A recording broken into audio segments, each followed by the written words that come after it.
Morning ledges. It's a bit of a tricky one this week in the Bund because I don't have a really clear read on this right now. We do have a bearish engulfing on the weekly chart off quite a wide zone of support resistance. The thing is, we've broken the low of the bearish engulfing, but we haven't seen any real further weakness in price. And you can also see a kind of inflection point approximately around here, this swing low, that swing high, and price now firmly back above it. So I think it's hard to read too much into this engulfing at the moment because we're caught between these two zones.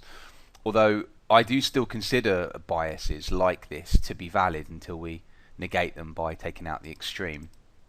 But if we now come down to the day chart is not offering a whole lot more clarity. Obviously, you could loosely interpret yesterday's candle as a reversal candle, but I've got to be honest, it doesn't make me wildly bearish.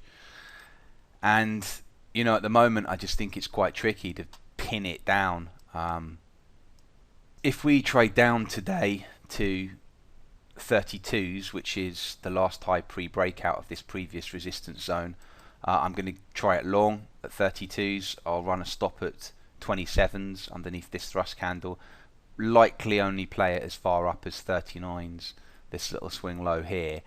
If we have traded down that far, I will probably come in and try and sell 47s, which would be this low here. Now, I mean, that's how it looks at the moment, but if we create a new low just before it and break down, then that will be the low that I'll lean on, because I'm always trading at the last low pre-breakdown. But what I'm essentially saying here is that we have a bit of a zone.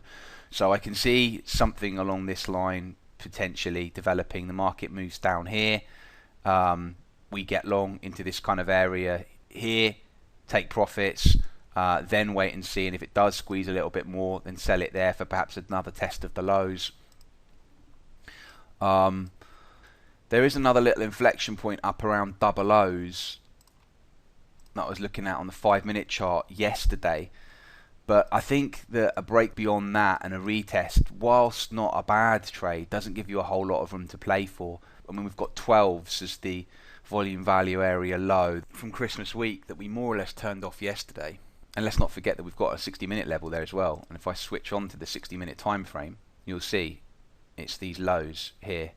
And sometimes when you're on the 5-minute chart and you see a level like that, and it's right through the thick of the action, you think, well, that's not a relevant level, and you've got to keep switching time frames. And again, that's why I color code them, so I know, okay, this doesn't look much on a 5-minute chart, but I know it's a higher time frame level.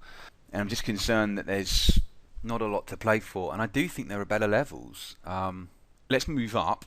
If we put upside ATR on, we'll see that that comes in at 64.29, and I'm quite interested in these lows with that in mind. So if we were to pop up here, I would try selling right at the last low pre-breakdown 38s and run a stop above this thrust candle, which would give me a stop at 43s. So that would be a candidate.